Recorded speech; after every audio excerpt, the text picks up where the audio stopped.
Sunrise on the Hills, a poem written by Henry Wadsworth Longfellow, stood upon the hills when heaven's wide arch was glorious with the sun's returning march, and woods were brightened, and soft gales went forth to kiss the sun-clad vales. The clouds were far beneath me, bathed in light. They gathered midway around the wooded height, and in their fading glory shone like hosts in battle overthrown.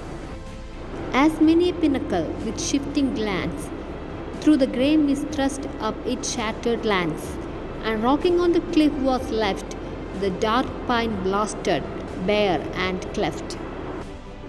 The veil of the cloud was lifted, and below glowed the rich valley, and the river's flow was darkened by the forest shade, or glistened in the white cascade, were upward in the mellow blush of the day. The noisy bittern wheeled his spiral way. I heard the distant waters dash. I saw the current whirl and flash, and richly by the blue lake's silver beach, the woods were bending with a silent reach. Then over the vale, with gentle swell, the music of the village bell came sweetly to the echo-giving hills. And the wild horn, whose voice the woodland feels, was ringing to the merry shout that faint and far the glance sent out, were answering to the sudden shot, thin smoke through thick-leaved branches from the jingle brook. If thou art worn and heart beset with sorrows that thou wouldst forget, and thou wouldst read a lesson that will keep the heart from fainting and the soul from sleep, go to the woods and hills, no tears dim the sweet look that nature wears. Eyes on the hills. I stood upon the hills when heaven's wide arch was glorious with the sun's returning march. So, I stood upon the hills. I here means narrator അല്ലെങ്കിൽ പോയറ്റാണ്. അപ്പോൾ poet എവിടെ നിൽക്കുകയാണ്? ഒരു ഹിൽസിൻ്റെ മുകളിൽ നിൽക്കുകയാണ്. When heavens wide arch was glorious with the sun's returning march. So heavens wide arch, അപ്പോൾ സ്വർഗത്തിൻ്റെ ആ ഒരു വലിയ ആർച്ച് എന്നുദ്ദേശിക്കുന്നത് ആകാശത്തെയാണ്. Was glorious with the sun's returning march. So ആ ഒരു സ്വർഗത്തിൻ്റെ ആ ഒരു വലിയ ആർച്ച് ഗ്ലോറിയസ് ആയി എന്തുകൊണ്ടാണ്? വിത്ത് ദ സൺസ് റിട്ടേണിംഗ് മാർച്ച്. അപ്പോൾ സൂര്യൻ റിട്ടേൺ ചെയ്തു, അതുകൊണ്ട് തന്നെ ആകാശം അത്രയും ഗ്ലോറിയസ് ആയി എന്ന് പറയുന്നു.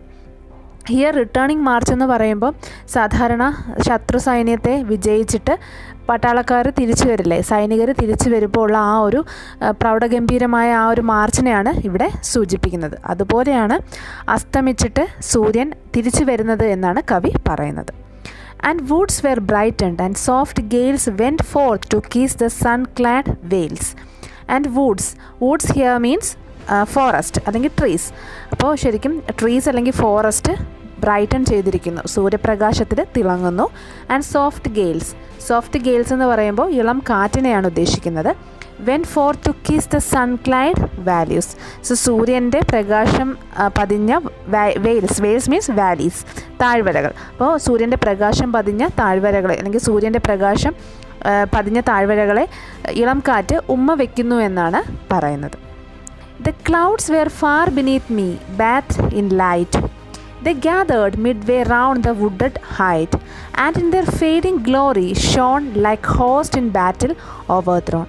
The clouds were far beneath me. അപ്പം മേഘങ്ങൾ എന്നിൽ നിന്ന് കുറച്ച് ദൂരെയാണ്. bathed in light, മേഘങ്ങളും എന്താണ് ഈ ഒരു ലൈറ്റിൽ കുളിച്ച് നിൽക്കുന്നു. They gathered midway round the wooded height, and in their fading glory shone like host in battle overthrown. അതായത് മേഘങ്ങൾ ഗ്യാദർ ചെയ്ത് കൂടി നിൽക്കുകയാണ് ഹൈറ്റ് എന്ന് പറയുമ്പോൾ വുഡഡ് ഹൈറ്റ് മീൻസ് ആ ഫോറസ്റ്റിനും മുകളിൽ, അതായത് ആകാശത്ത് എന്നുള്ളൊരു മീനിങ് ആണ്. അപ്പോൾ ഫോറസ്റ്റിന് മുകളിൽ ഈ മേഘങ്ങളെല്ലാം കൂടി ഇങ്ങനെ ഗ്യാദർ ചെയ്യുന്നു. And in there fading glory. അപ്പം ഈ മേഘങ്ങളെ കാണുമ്പോൾ എന്തുപോലെയാണെന്ന് പറയുന്നു? അവരുടെ ഗ്ലോറി ഫെയ്ഡ് ചെയ്തതുപോലെ കവിക്ക് തോന്നുന്നു. Shone like host in battle overthrown. അതായത് ശത്രു സൈന്യം തോറ്റ് പിന്മാറി നിൽക്കുന്ന ശത്രു സൈന്യത്തെ പോലെയാണ് മേഘങ്ങളെന്ന് പറയുന്നു. അല്ലെങ്കിൽ എന്താണ് അവിടെ ഇവിടെയൊക്കെ ആയിട്ട് കാണുന്ന, അതായത് ഈ ഫോറസ്റ്റിന് മുകളിൽ അവിടെയും ഇവിടെയൊക്കെ കാണുന്ന മേഘങ്ങൾ എന്ന് പറയുന്നത് ശത്രുക്കളോട്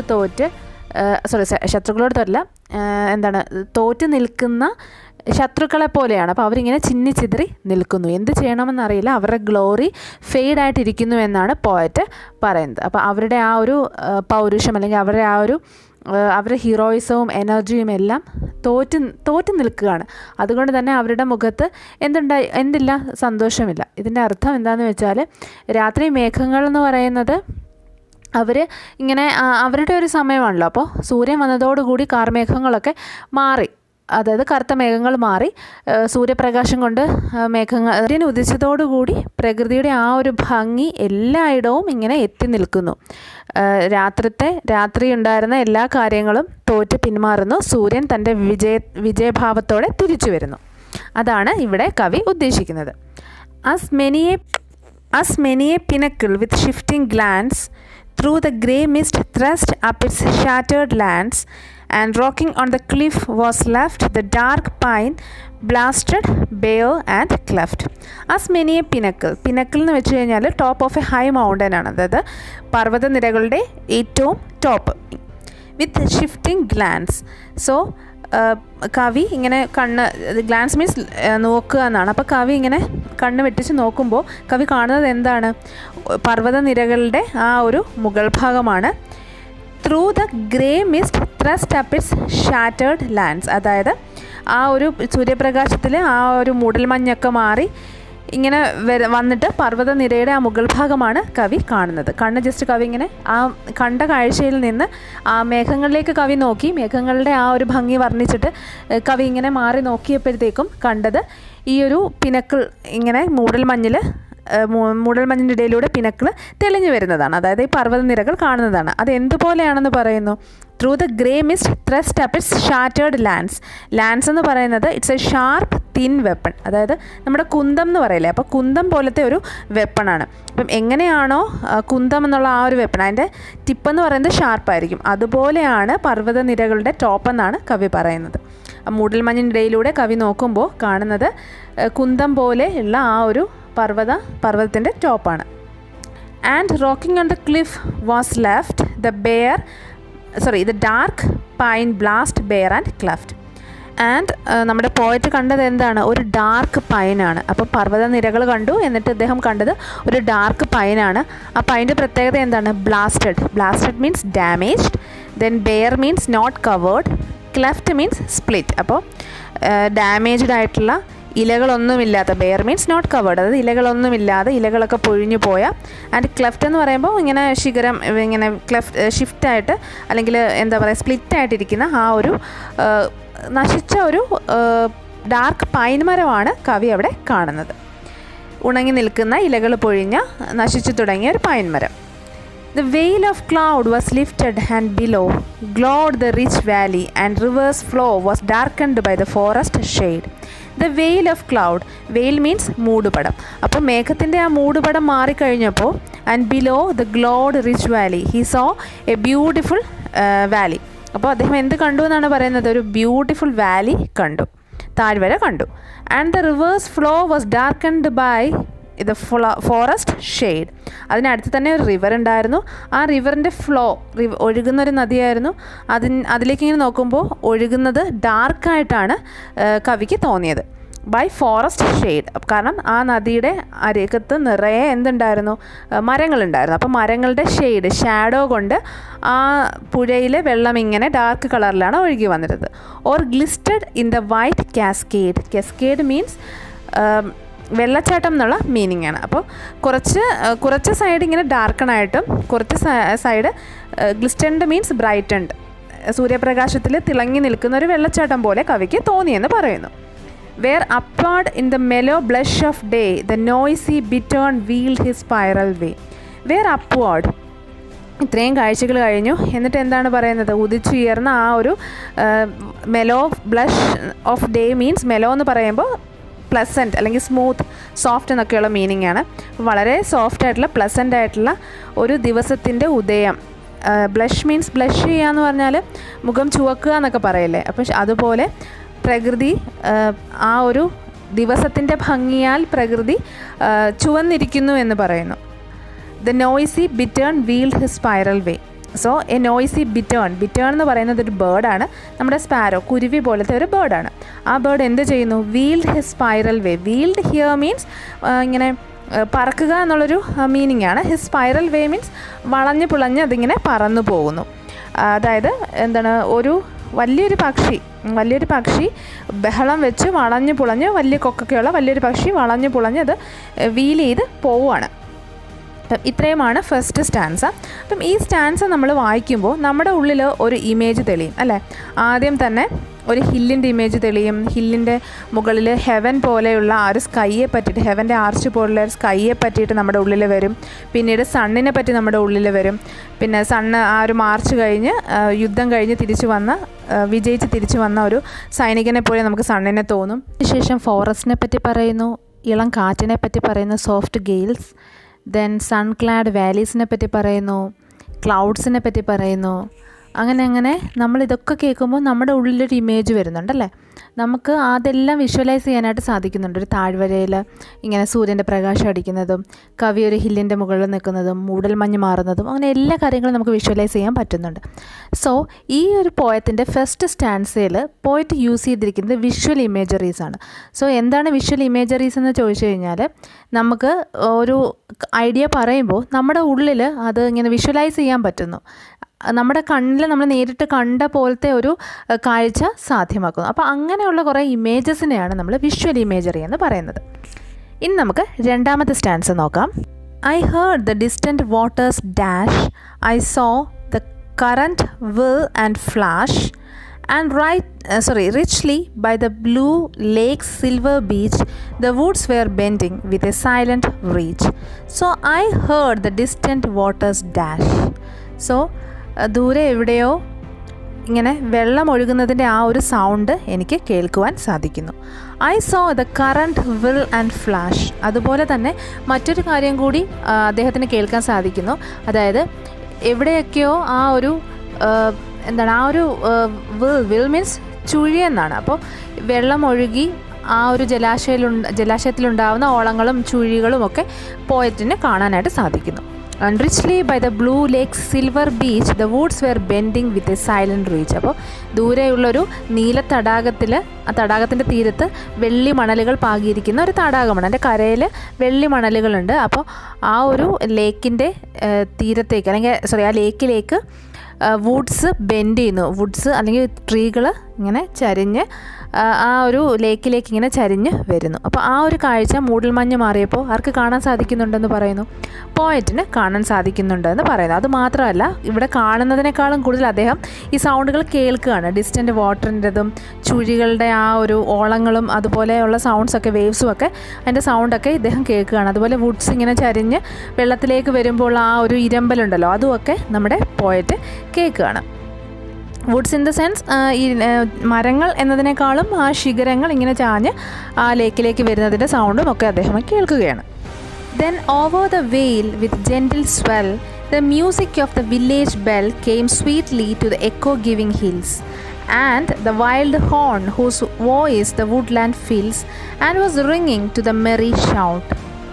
സോ ദെൻ ഓവർ ദ വെയിൽ എന്ന് വെച്ചാൽ വാലി എന്നാണ്. അപ്പോൾ ആ ഒരു താഴ്വരകൾക്കും അപ്പുറത്ത് വിത്ത് ജെൻറ്റിൽ സ്വെൽ എന്ന് വെച്ചാൽ ഗ്രേറ്റ് ഇൻറ്റൻസിറ്റി, അതായത് ഭയങ്കര ഇൻറ്റൻസിറ്റിയോടുകൂടി എന്ത് കേൾക്കുന്നു? Music of the village bell. ദൂരെ ഏതോ ഒരു ഗ്രാമത്തിൽ മണി മുഴങ്ങുന്നത് അദ്ദേഹം കേൾക്കുന്നു. Came sweetly to the echo giving hills. അപ്പോൾ ആ ഒരു മലകളുടെ പ്രത്യേകത എന്താണ്? ഇതുപോലുള്ള സൗണ്ടുകളുടെ എക്കോ വരുന്ന മലകളാണ്. അപ്പം ആ എക്കോ തരുന്ന മലകളിലൂടെ സ്വീറ്റ്ലി ആ ഒരു സൗണ്ട് ഇങ്ങനെ ഒഴുകി എത്തുകയാണ്. ആൻഡ് ദ വൈൽഡ് ഹോൺ എന്ന് പറയുന്നത് ഒരു ബേർഡാണ്. അത് ചിലപ്പോൾ ഹോൺബില്ലാവാം, അതല്ലെങ്കിൽ ചിലപ്പം ഔളാവാം. ഏതോ ഒരു കാട്ടുപക്ഷി, അതിൻ്റെ വോയിസ് ഒഴുകി വരുന്നു എന്നാണ് അദ്ദേഹം പറയുന്നത്. Whose voice the woodland fills. അപ്പോൾ ഇതിനോടൊപ്പം ഒരു കാട്ടുപക്ഷിയുടെ വോയിസ് കൂടി നമുക്ക് കേൾക്കുവാനായിട്ട് സാധിക്കുന്നു. ആ ഒരു ഫോറസ്റ്റ് നിറയെ, ആ വുഡ്ലാൻഡ് നിറയെ ആ ഒരു പക്ഷിയുടെ വോയിസും ഫില്ല് ചെയ്യുന്നു. വാസ് റിങ്ങിങ് to the merry shout. So അപ്പോൾ ആ ഒരു പക്ഷിയുടെ വോയിസ് എന്ത് ചെയ്യുന്നു എന്നാണ് പറയുന്നത്? ആ വുഡ്ലാൻഡ് എന്ന് പറയുമ്പോൾ ആ ഒരു ഫോറസ്റ്റിൽ നിറയെ ആ ഒരു പക്ഷിയുടെ ഒച്ച അല്ലെങ്കിൽ അതിൻ്റെ മ്യൂസിക് അല്ലെങ്കിൽ അതിൻ്റെ ബഹളം കേൾക്കുന്നു. That faint and far and glen sent out. അത് ആദ്യം ഇങ്ങനെ നല്ല ഒച്ചയിൽ കേൾക്കുന്നു, പിന്നെ ഗ്ലെൻ മീൻസ് വാലി എന്നാണ്. അപ്പം പിന്നെ എന്ത് ചെയ്യുന്നു, അത് ഫെയിൻറ്റ് ചെയ്യുന്നു, പിന്നെ ആ വാലിയിലൂടെ അതങ്ങ് ദൂരേക്ക് മാഞ്ഞു പോകുന്നു, അല്ലെങ്കിൽ ദൂരേക്ക് അത് സൗണ്ട് ഇല്ലാതാവുന്നു. ആദ്യം ഭയങ്കര ഇൻറ്റൻസിറ്റിയിൽ അത് കേൾക്കുന്നു, പിന്നീട് പതുയെ അത് ഇല്ലാതായി മാറുന്നു. Where answering to the sudden short thin smoke through thick leaved branches from the dingle broke. So where answering to the sudden shot, പെട്ടെന്ന് അദ്ദേഹത്തിന് മറ്റൊരു കാഴ്ചയാണ് കാണാൻ പറ്റുന്നത്. തിൻ സ്മോക്ക്, ഒരു ചെറിയ പുക, ഏതോ ഒക്കെ വീടുകളിൽ, താഴ്വരയുടെ അപ്പുറമുള്ള വില്ലേജിലെ ഏതൊക്കെയോ വീടുകളിൽ വീടുകളിൽ നിന്ന് പുക വരുന്നു. മേ ബി അവർ മോർണിംഗ് റുട്ടീനിന് വേണ്ടിയിട്ട് അവരെന്തെങ്കിലുമൊക്കെ കുക്ക് ചെയ്യുന്ന ആ ഒരു പുകയാവാം. സോ തിൻ സ്മോക്ക് വരുന്നു through the thick lived branches, ആ മരങ്ങളുടെ ഇടയിലൂടെ ആ പുക ഇങ്ങനെ വരുന്നു. ഫ്രം ദ ഡിങ്കിൾ ബ്രോക്ക് മീൻസ് എന്താണ്, ഈ ഒരു വൃക്ഷം നിറഞ്ഞ ആ ഒരു വാലിയാണ് ഡിങ്കിൾ ബ്രോക്ക് എന്നതുകൊണ്ട് ഉദ്ദേശിക്കുന്നത്. അപ്പോൾ ആ ഒരു വാലിയിൽ നിന്നൊക്കെ എന്താണ്, അതിനും അപ്പുറമാണ് ഈ ഗ്രാമം. അവിടെ നിന്ന് ഈ പുക ഇങ്ങനെ ഉയർന്നു വരുന്നത് ആര് കാണുന്നു? നമ്മുടെ പോയറ്റ് കാണുന്നു. സോ സെക്കൻഡ് സ്റ്റാൻസ വായിക്കുമ്പോൾ നമുക്ക് കുറേ സൗണ്ട്സ് കേൾക്കുന്നതായിട്ടാണ് ഫീൽ ചെയ്യുന്നത്. ഫോർ എക്സാമ്പിൾ, ആ ഒരു വാട്ടർ ഒഴുകുന്ന സൗണ്ട്, ആ ചുഴിയിലേക്ക് പോകുമ്പോൾ ആ ഒരു സൗണ്ട്, അതുപോലെ വുഡ്സ് ഇങ്ങനെ ബെൻഡ് ചെയ്യുമ്പോൾ ആ ഒരു സൗണ്ട്, വില്ലേജ് ബെല്ലിൻ്റെ സൗണ്ട്, പിന്നെ വൈൽഡ് ഹോണിൻ്റെ സൗണ്ട്, പുക വരുന്നതിൻ്റെ ആ ഒരു ഇഫക്റ്റ്. അപ്പോൾ ശരിക്കും പുക വരുന്നതിൻ്റെ ആ ഒരു ഇഫക്റ്റ് എന്ന് പറയുമ്പോൾ അതിന് പ്രത്യേകിച്ച് സൗണ്ടൊന്നും ഇല്ല, പക്ഷേ എന്നാൽ പോലും എന്താണ്, ആ ഒരു വേറെ സൗണ്ട്സൊക്കെ ഉണ്ടല്ലോ, അതൊക്കെ നമുക്ക് ശരിക്കും കേൾക്കുന്നത് പോലെ തോന്നുന്നു. അപ്പം ഈ ഒരു സെക്കൻഡ് സ്റ്റാൻസയിൽ പോയിട്ട് യൂസ് ചെയ്തിരിക്കുന്നത് ഓഡിറ്ററി ഇമേജസ് ആണ്, അല്ലെങ്കിൽ ഓഡിറ്ററി ഇമേജറിയാണ്. ഇപ്പോൾ സൗണ്ട്സ് യൂസ് ചെയ്യും, നമ്മൾക്കിപ്പം സൗണ്ട്സിൻ്റെ കുറേ ഇമേജസ് ആണ് ഇവിടെ വരുന്നത്. അത് വായിക്കുന്ന റീഡറിന് മനസ്സിൽ അല്ലെങ്കിൽ ചെവിയിൽ ആ ഒരു സൗണ്ട്സൊക്കെ മുഴങ്ങുന്നതായിട്ട് ഫീൽ ചെയ്യും. ആ ടൈപ്പ് ഓഫ് ഇമേജസിനെയാണ് ഓഡിറ്ററി ഇമേജസ് എന്ന് പറയുന്നത്. ഇനി ലാസ്റ്റ് സ്റ്റാൻസ് നമുക്ക് നോക്കാം. If thou art worn and heart beset with sorrows that thou wouldest forget, if thou wouldest read a lesson that will keep thy heart from fainting and thy soul from sleep. So, if thou art, which means if you are. Art എന്ന് പറയുമ്പോൾ R എന്നാണ്, thou എന്ന് പറയുമ്പോൾ you, old English ആണ്. worn and heart beset here means trouble. Worn എന്ന് പറയുന്നത് wear എന്നുള്ള meaning ആണ്. നമ്മളെപ്പോഴും ഭയങ്കര വിയറി ആയിട്ട് ഇരിക്കുകയാണെന്ന് പറയത്തില്ല, ഭയങ്കര ടയേർഡായിട്ട് ഇരിക്കുകയാണെന്ന് പറയില്ലേ. അപ്പോൾ നിങ്ങൾ എപ്പോഴെങ്കിലും ടയേർഡായിട്ടോ അതല്ലെങ്കിൽ നിങ്ങൾ വലിയൊരു ഹാർട്ട് ട്രബിളിലാണെങ്കിൽ, നിങ്ങൾ വലിയൊരു പ്രശ്നത്തിലാണ് എന്നുണ്ടെങ്കിൽ, with sorrow that thou wouldst forget, നിങ്ങൾക്ക് ഒരിക്കലും മറക്കാൻ പറ്റാത്ത ഏതെങ്കിലും ഒരു സങ്കടത്തിലാണ് നിങ്ങളെങ്കിലും, if thou wouldst read a lesson that will keep thy heart from fainting and thy soul from sleep. അപ്പോൾ നിങ്ങൾക്ക് ഒരിക്കലും മറക്കാൻ പറ്റുന്നില്ല, നിങ്ങൾ ആകെ സങ്കടത്തിലിരിക്കുകയാണ്, നിങ്ങൾക്ക് ഉറങ്ങാൻ പോലും പറ്റുന്നില്ല, നിങ്ങൾക്ക് അത്ര ഹൃദയവേദനയോടുകൂടി ഇരിക്കുകയാണെങ്കിൽ നിങ്ങൾ എന്ത് ചെയ്യുക? Go to the woods and hills. നിങ്ങൾ എന്ത് ചെയ്യുക? വുഡിലും ഹിൽസിലും പോവുക, അതായത് ഈ ഒരു ഫോറസ്റ്റിലും അതുപോലെ മലനിരകളിലും പോവുക. ഇതിൻ്റെ മീനിങ് എന്തെന്ന് വെച്ചാൽ പ്രകൃതിയിലേക്ക് ഇറങ്ങിച്ചെല്ലുക എന്നാണ്. No tears dim the sweet look that nature gives, which means that നിങ്ങളുടെ ഏതൊരു സങ്കടവും മാറ്റാനുള്ള കഴിവ് ആർക്കുണ്ട്? നേച്ചറിന്. നോ ടിയേഴ്സ് ഡീം, നിങ്ങളുടെ ഒരു കണ്ണുനീരിനും പ്രകൃതിയുടെ ഈ മനോഹാരിത നിങ്ങളുടെ കണ്ണിൽ വരുന്നതിനെ മായ്ക്കാൻ കഴിയില്ല. കാരണം കണ്ണുനീര് നമ്മുടെ കണ്ണിൽ വരുമ്പോൾ നമുക്ക് വിഷൻ ഉണ്ടാവില്ല അല്ലേ, കുറച്ച് കാര്യങ്ങൾ ഇങ്ങനെ മങ്ങിയേ കാണാൻ പറ്റുള്ളൂ. അപ്പോൾ നിങ്ങളുടെ കണ്ണുനീരിനും ഈ ഒരു ഭംഗിയെ മായ്ക്കാൻ കഴിയില്ല, കാരണം നിങ്ങൾക്ക് അത്രയും ആസ്വദിക്കാൻ കഴിയും, നിങ്ങൾക്ക് ആ സങ്കടം മറക്കാൻ കഴിയും.